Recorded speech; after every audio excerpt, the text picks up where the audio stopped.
Hey everybody, my name is John, and anybody watching this probably knows me from Super Deformed Gamescast. Of course, this is my channel. This is our channel, and normally we talk about gaming-related stuff, fun topics. But I've been wanting to do this for some time, and I tried it a little while back, and the audio screwed up, so I had to get rid of it. So I'm taking another stab at it, and it looks like the audio is okay now.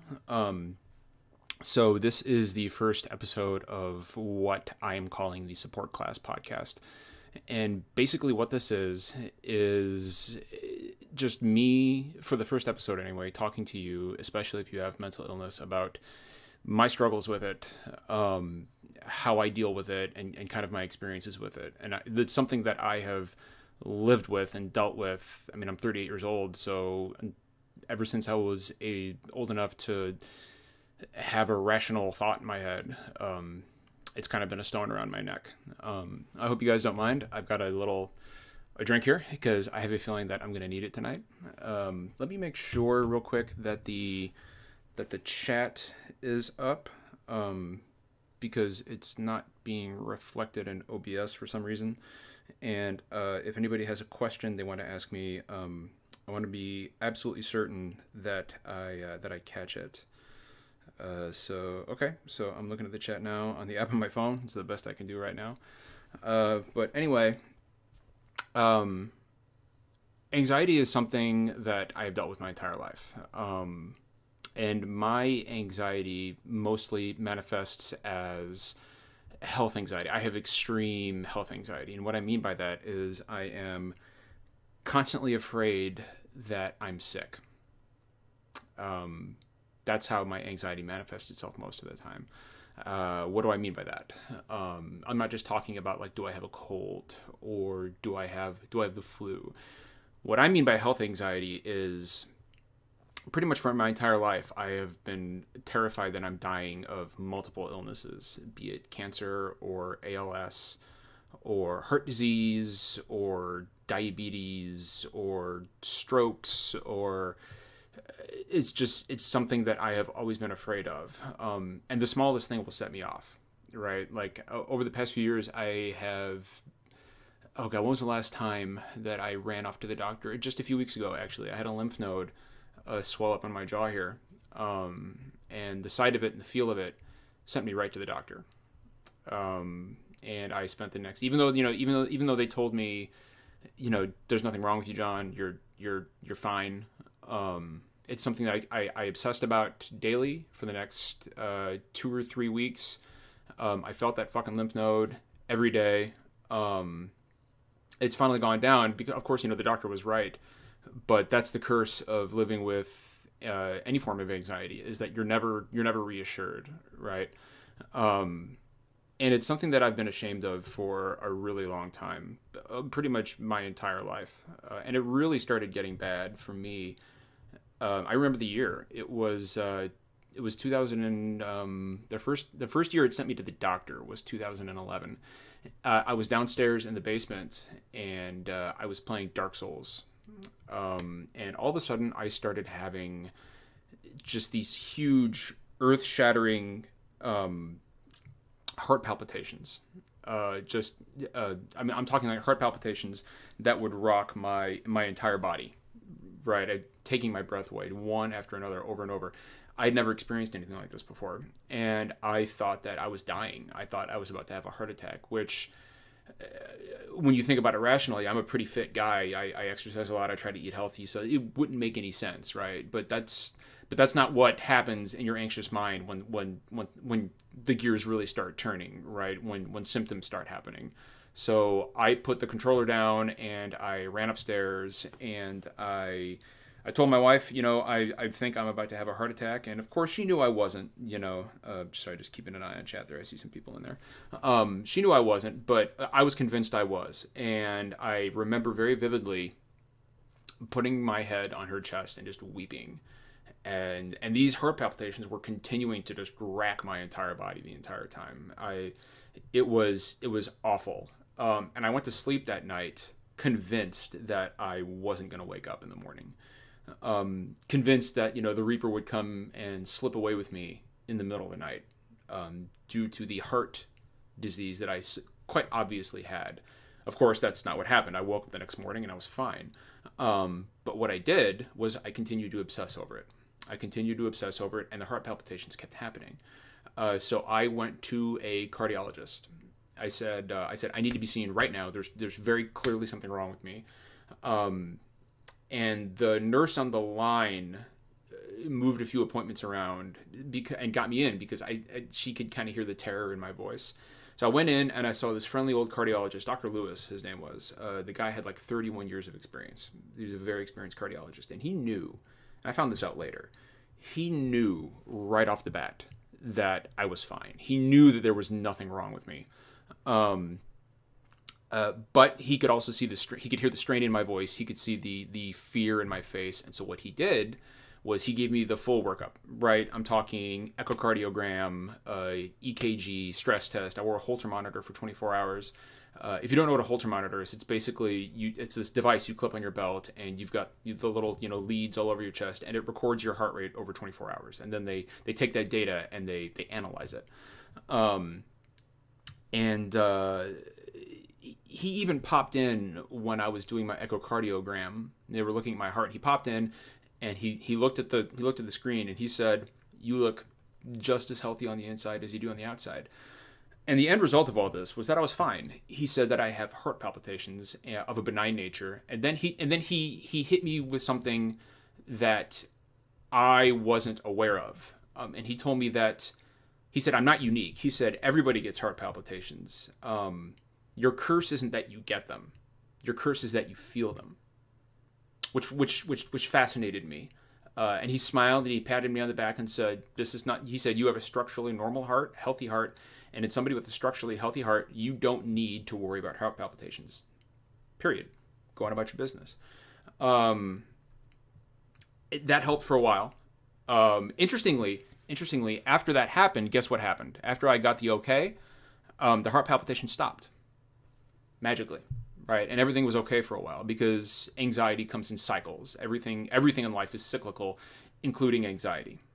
Right. One thing I've learned about that, and is that just like take your anxiety, and it's kind of tidal nature. And what I mean by tidal nature is that it comes and goes like the tide. Right, like the tide comes in and the tide goes out. But what somebody told me once is that bad things don't come and go. Bad things come and they stay, right? And I apply that to everything.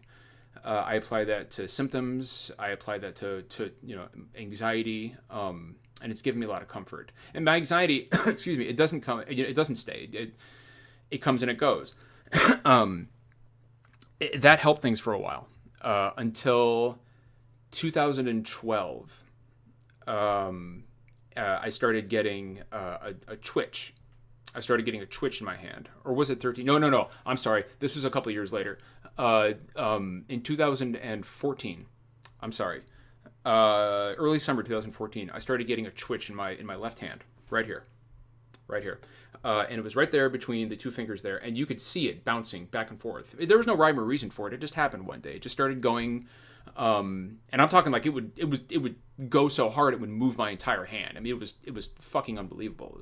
And I'd never seen anything like that before. So I did what I knew I shouldn't have done, what I've been told over and over and over not to do, and what I still find myself doing on occasion, even though I know it's the wrong thing to do, is I went to Dr. Google and I Googled twitching muscles, and of course, it led me down the path of ALS. Which, if you don't know, that's Lou Gehrig's disease, and ALS is essentially a death sentence. It's what killed Christopher Reeve. It's what killed Lou Gehrig. It's a degenerative neurological disease that eventually, the punchline is you die. You've got about 5 to 10 years to live. Stephen Hawking is the rare example of somebody who lived his entire life with ALS. He lived a long life, but that is far, far outside of the norm. And of course, I was terrified. Right, like this was something that. I as soon as I read that, I diagnosed myself, right? Like I already knew that I had ALS. It didn't matter what anybody on the anxiety forums told me. It didn't matter what my wife told me. It didn't matter what anybody told me. I already knew that I was done for, right? And I had already planned for this future in my head. where I was in a wheelchair and my wife was feeding me and I couldn't take care of myself and I was a burden on everybody, and eventually I just expired. I already knew, right, that was going to happen.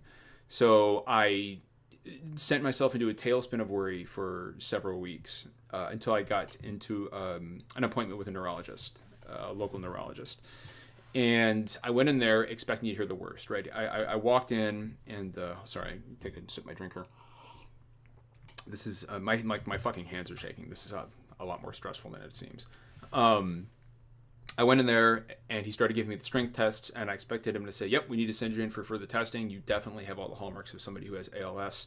I was waiting for it, right? And instead, what happened is he gave me the strength test, and he literally told me, he said, you're fine. There's nothing wrong with you. It's a muscle twitch, man. It's a fucking muscle twitch. He said, now I've got real patients with real problems. And when you have a real problem, come back and see me, but you don't have a real problem. So I'm gonna need you to get out of my office. He was kind of a dick, but it's exactly what I needed to hear. It's what I needed to hear. I left there, and immediately that muscle twitch stopped. It stopped twitching. And I called my wife and I was like, okay, I guess I'm fine. Yeah, sure. I'll get eggs on the way home. No problem. And ever since then, I actually a couple months later, I was okay for a while, right? I was okay for a while. And then my best friend of 20 years, his name was Joel, he committed suicide. I'll tell you a little bit about Joel. And it's difficult for me to talk about Joel without getting emotional. So if I get a little shaky, I apologize. So Joel was like a brother to me, right? And he was basically my family. I'd known Joel at that point for 20 years. And Joel had my back in moments when nobody else did. And this all ties into why mental health and anxiety and PTSD and depression, why these issues and these stigmas are so important for me. Joel was bipolar. Joel had lived with bipolar disorder his entire life, and he was on medication for it. So Joel had his own struggles with mental illness. And things were going really well for Joel all throughout college. He was actually studying to become a psychologist, a big gamer, just like me. We had a lot of similar interests.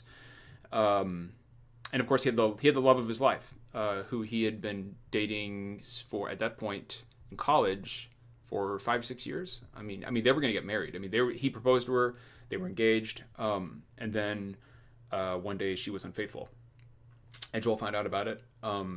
And this was his sophomore year of college, if memory serves me correctly. And that was it for him. He fell into a tailspin that he never really recovered from. First, he dropped out of college, and then his dream of becoming a psychologist kind of fell by the wayside, and he found himself slipping deeper and deeper, working dead end jobs, and he would stay on the job for a few months at a time. He would stop going. He'd get hired at these places. He'd stop going. Obviously they'd fire him. He'd find something else. I'm talking like stuff like waiting tables and stuff like that. And there's nothing wrong with that. There's absolutely nothing wrong with that. But you could tell. I mean, this wasn't how he wanted his life to turn out. This isn't what he expected. And a few years later, this was 2012. Joel and I had we had a falling out, right? And we didn't talk for a year, which was stupid. I can't even remember what it was about anymore. It doesn't matter. But after a year, I guess we both realized that we were being foolish. Like we were each other's greatest support. Like Joel and I had this thing where we were both not just huge gamers, but huge comic book guys, right? And so whenever a comic book movie got out, we would go see it at the same time. We lived in different states at this point, but we would go see it at the same time, and we would text throughout the movie, which I know you're not supposed to do. But like, holy shit, dude, look at that! And then I would give him a call when we left the theater. I'd be like, dude, do you fucking believe that? Holy shit! And we would talk about what we just saw.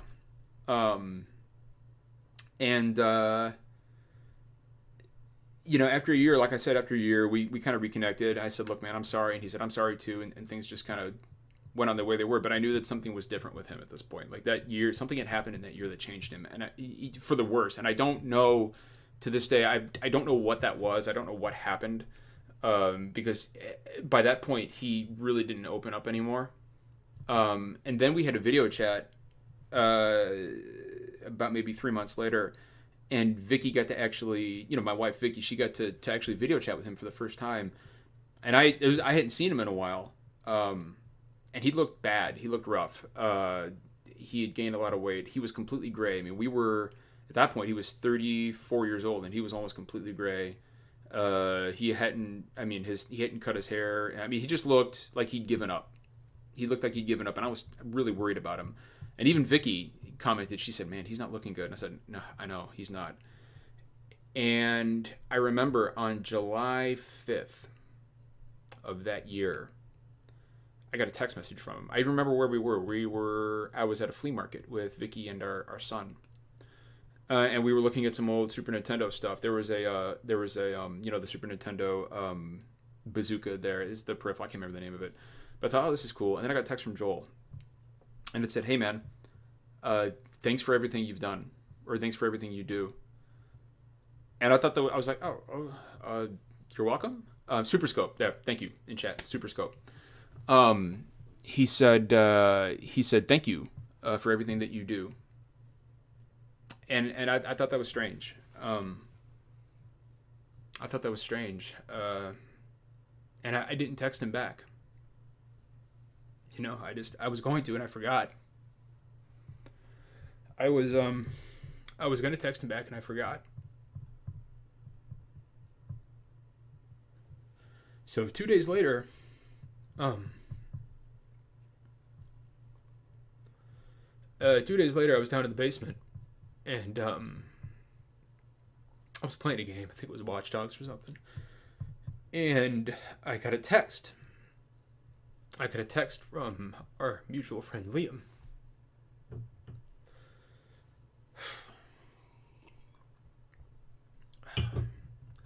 And it said, hey man, Joel's dead. And I was like, what the fuck are you talking about? Joel's dead. What are you that's a fucked up thing to say, man. What are you talking about? And he said, no, man, he died. He died yesterday.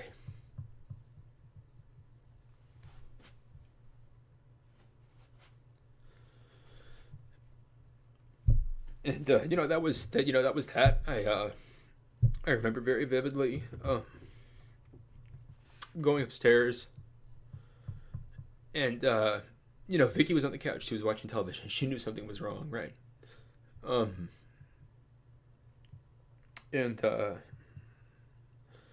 she said, oh my God, what happened? And I just kind of collapsed on the floor. I said, Joel's gone. He's gone. He's gone. And I didn't know this at the time, but she told me later. She said the first thing she thought was, oh my God, he killed himself. He killed himself. And that was that. He was gone. I never got the chance. I never responded to that text message, and I am haunted years later with the thought that maybe if I had, that was the day before he took his own life. Maybe I could have saved him. Maybe I could have helped him. And but I didn't. I didn't because I saw the text message and I forgot. I just forgot to respond to him.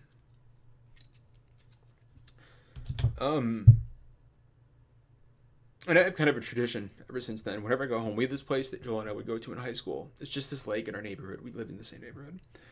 And we would go down to the lake and, we'd smoke weed or whatever, have a drink, talk about girls, talk about life. And whenever things got heavy for either of us, we would say, hey, dude, let's go to the lake. Let's go to the lake and work it out, right? And that's what we would do. So whenever I go home, I go to the lake. I bring a drink for me, a drink for Joel, and I leave him a comic book. And I tell him I'm sorry. I tell him I'm sorry that I couldn't save him. And that's something I'll carry with me for the rest of my life. That regret, which is terrible. I mean, Joel, he never got to meet my son. He never got to meet his nephew. And that is the time. The reason I'm telling you this is because that is the moment when mental illness, the stigma about mental illness, whether it be anxiety or PTSD or bipolar disorder, that's when it got real for me. Like it was real enough already because I was dealing with it, but now it has actually cost me my closest friend. And I'd never ever want to see that happen again. Joel's problem is that he felt like he was alone. He felt like he was alone, and maybe I'm partially to blame for that. Maybe I could have saved him. But I'm not going to let that happen to somebody else ever again. If I can do something to let people know that they're not alone, people like me, people like you, if you're watching and listening to this, and you have mental illness, any kind of mental illness, anxiety, PTSD, bipolar disorder, it is so important to know that you're not alone. You're never alone. There are 40 million people just in the United States of America, right here, that suffer from mental illness. That's one in 4 people. If you just go outside on the street tomorrow and you walk around, count 1, 2, 3, 4, 1, 2, 3, 4, 1, 2, 3, 4. Every 4th person suffers from some form of mental illness. You are so far from alone that it's scary. You're never alone. You're never alone. And when Joel passed, I started looking into really managing myself. Looking into self-care, because I didn't want that to happen to me. I mean, we all get weak, and that's when I started looking into organizations like Take This. Of course, now I am a Take This streaming ambassador, which is a huge honor. But that's why I don't tell that story very often, especially not in a very open forum like this. But I need everybody who listens to this to understand 2 things. If you take nothing else from anything I am saying, take these 2 things away. 1, you are never alone. You are never alone. And 2, there is nothing wrong with you. There's nothing wrong with you. You just have to seek self-care. You have to find a way to help yourself. You have to find a way to stay with us, because the world is a better place with you. And we are all lesser if we lose you. And that's what I would have said to Joel, or something along those lines, if I'd had the chance. Coping mechanisms are so important. I have numerous ways I cope, numerous methods I use to cope. My wife got me a little marble disc. I think it's marble anyway, and it's got the word serenity on it. It's kind of like a talisman, for lack of a better term, and I take it with me wherever I go. And whenever things start getting really bad for me, I grip that thing, and it's kind of like an anchor, and it just kind of keeps me there. It kind of keeps me in the moment. Another way I cope is CBT, cognitive behavior therapy. I am always like, if you ask me, John, what do I need to do right now? Like, I have anxiety, I have PTSD, I'm in a bad place. What is step number 1 for me, right? Step number 1 for you, for everybody, and it should have been step number 1 for me, and it wasn't, and I regret that. But step number 1 for you needs to be see a licensed clinical therapist. That is where you start. CBT has done wonders for me ever since I've started doing it. Cognitive behavior therapy is a way to, the best way I can describe it is my first therapy session with my doctor. He said, John, what are you looking to get out of this? What do you want to see out of this? And I said, well, I want to be cured. doctor. Like, I don't want this pain anymore. I want to take this pile of bricks down, and I don't want to ever pick it up again. It's too heavy for me now. And he says, well, here's the bad news, John. I can't do that. I can't cure you. Nobody can. There is no cure for this. It's part of who you are. It's not who you are. Not entirely, but it is part of who you are. But what if I told you that we could mitigate this by 80%? Would that be acceptable to you? And I said yes. I mean, at this point, 10%. I'll take 10% at this point.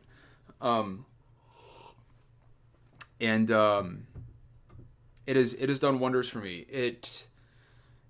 It's not a cure, like I've said, but what CBT does is it helps keep your mind, that anxious part of your mind, from going to the worst possible scenario, like mine always does, right? It's not a guarantee. It doesn't always help, but it has made my life much more The other thing I would recommend is medication. There's nothing wrong with being on anti-anxiety meds at all. Anybody who tells you otherwise, just disregard it. If it helps, do it. Do whatever you can to cope. Do whatever you need to do to make yourself well, to help yourself, because you owe it to yourself. You're wonderful. You are wonderful just the way you are, and we need you here. We need you here. I don't want anything to happen to you. And I truly believe that rituals help as well. And what do I mean by rituals? What I mean by rituals is some form of self-care that grounds you in the moment, and not just like a talisman, not just something that you could hold in your hand, but something that, I don't know, a method. I'll give you one of mine. I've talked about this before on Twitter, and I've written about it, but it's different when I'm telling you here, when I'm using my words, when I'm enunciating. This is something that goes back for me. Oh God, this was 2004 when this happened. So going on 14 and a half years now, close to 14 and a half years. This is something that I have done for 14 and a half years. One of the few good things to come out of war for me. There was not a lot of good that came out of Iraq for me, but this was the one thing.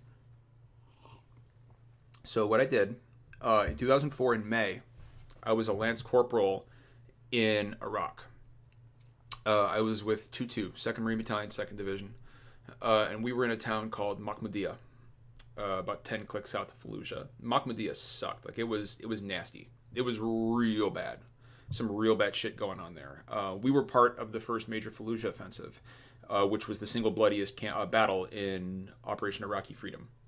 The entire thing. That was the worst it got. That was the worst it got. Didn't matter what your MOS was. It's your military occupational specialty. Didn't matter what your MOS was. If you were anywhere near Fallujah in that time period, you were in the shit. You saw some shit. That's where I was wounded, actually. Not in Mahmoudiya, but in Zaydan, which was further to the west, but in the same general area. But we had been there for about, I want to say 3 months at this point. And, there's like a numbness that comes over you after a while when you've got so much war and death happening around you. Like when we first got there, we were in this abandoned chicken factory, for processing chickens. And we reinforced the roof. And the first time the mortars hit the roof, like we were, Jesus Christ, we were holding our rifles, like what the fuck? After about 3 months, when it would happen while we were sleeping, we would literally just drape our Kevlar vest over ourselves, and roll over and go back to sleep, because at that point a numbness had come over us, and that's just routine at that point. So there was one night I was on the night shift, and I went up to the roof, and I had all my battle gear on, all my battle rattle. I had my flak, my Kevlar, and I walked up there to have a cigarette, because it didn't matter if you smoked or not. Everybody was fucking smoking there. And I looked up at the sky. It was about maybe 12:30 at night, I think. And the thing about the Middle East is that, any Middle Eastern country, is that the nights are just absolutely beautiful. which was just such a stark contrast to what was happening on the ground. Because there's very little light on the ground. So you look up at the sky in a clear night, which almost all the nights there are clear, and it's just stars for miles, just stars for miles. And it was beautiful. So I sat on the roof and I lit up a cigarette and I was just looking up at the sky, just aimlessly, just kind of let my mind wander. And then I saw something on the horizon, just to the northeast. It was two blinking lights, blinking in unison and moving across the sky. And I thought, what the fuck is that? And as it came closer, I realized it was a commercial airliner, which was weird. I thought this was a no-fly zone. I didn't realize that commercial airliners could fly over there. Sure as hell it wasn't a C-130. And I was like, holy shit. Like, wow. I was completely hypnotized by it. I hadn't seen that sort of thing in 3 months, maybe 3.5 months. And of course you see them here all the time, right? It becomes commonplace. But I stared at it and I started wondering or thinking about, who's on that plane? Where is it going? Where is it coming from? Are they sleeping? Are they awake? Are they watching a movie, reading a book? Do they have any idea what's happening on the ground right below them? Could they even fathom at this moment that there's a young Marine Lance Corporal sitting on a building in the middle of a war-torn city, staring up at that plane, thinking about them? And these thoughts were all in my mind, and I watched that plane until I couldn't see it anymore. And as it kept going, I stood up and I walked to the edge of the building, and I tried to follow this thing for as long as I could. And it reminded me in that moment that even though things were really bad, in that moment, the rest of the world wasn't as far away as it felt. And that gave me comfort, because it made me realize that, you know what, if I keep my head up and I stay strong, I'll be on my own plane one day going back home. And I did. I made it out. I very nearly didn't, but I made it out. And now I'm here. And I developed a ritual. There's that word again, ritual. I developed a ritual. Ever since then, whenever things are getting heavy, whenever things are getting stressful, whenever I feel that crushing weight pressing down on me, I go outside at night and I find a plane. I live kind of in the middle of nowhere, so there's many to choose from. I find a plane and I just watch it for as long as I can see it. And to this day, 14 and a half years later, it reminds me that the rest of the world isn't as far away as I think it is. It's not as far away as it feels. And even though I might feel alone, I never am. I cannot stress that enough. I never am, and neither are you. And there's one more thing I want to address before I kind of log off here, is guilt. Guilt is something else that I cope with, or I deal with. I don't really cope, is relative. But there's something else that I deal with, and that's guilt. And what I mean by guilt is, what's the best way to describe this? As I've told you, my anxiety manifests. I mean, to be honest, my anxiety manifests in numerous ways. Like, I'm super anxious doing this right now. But I get social anxiety. I get upset. I have obsessive compulsive disorder. Like, I've got to turn my TV off fucking 5 times until I know it's off. I've got to stare at my fucking game consoles to make sure they're off. Like, I've got a thing about turning things off. But the guilt comes in when I start getting afraid that I'm sick, right? Like, I've got some form of heart disease or, Parkinson's disease or whatever my brain is spinning up about. Whenever I am given the clear by, the doctor I go to see, and I have spent, I'll just be full disclosure, I have spent thousands of dollars over the years in unnecessary medical tests, which is just one more source of guilt. But the guilt for me comes into thinking about all those people who are really suffering from these issues, who are really in cancer wards and suffering from heart disease and suffering from strokes, who deal with ALS and Parkinson's disease, knowing that they are going to die. And I'm not. I'm fine.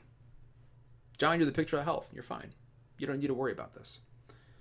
It's comforting in the moment, but within, within several hours, I start thinking about, excuse me, all those people who are suffering from those things, and not just those people, but their families as well. I am terrified of they're dealing with something that I am just living in dread of, but not actually dealing with myself.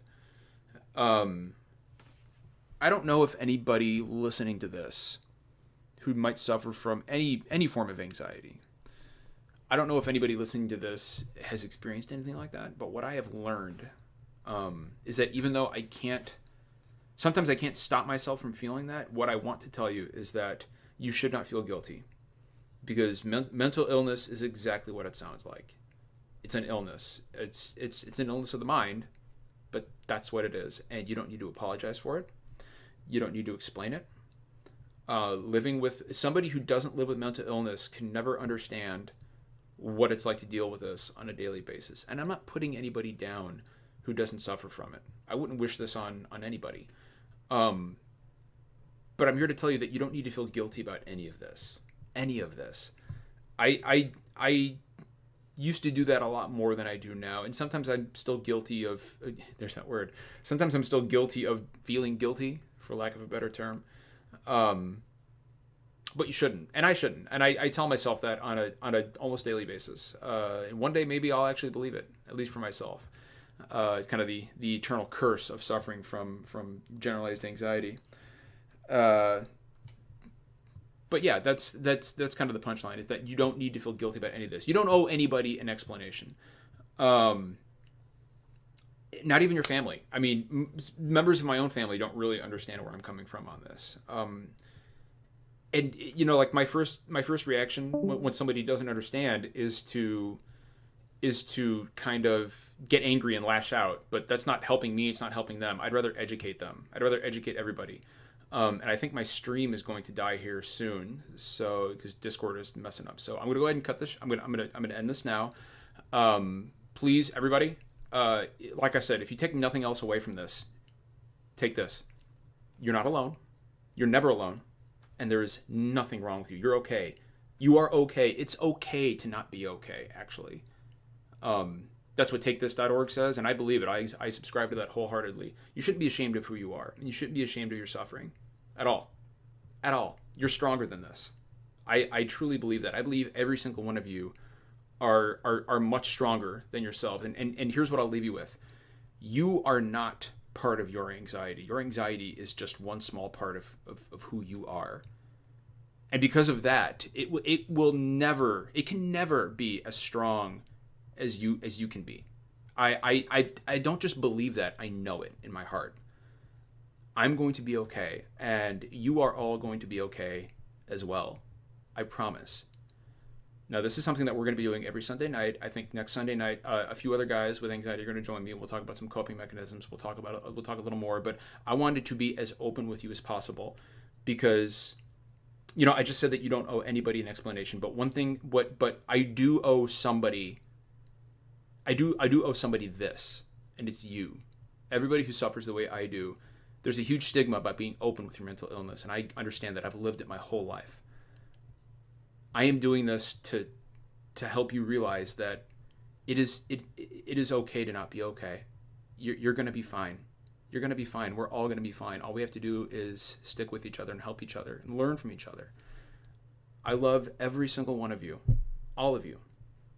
And with that, I'll cut it off now, and we will see you again at the same time next Sunday.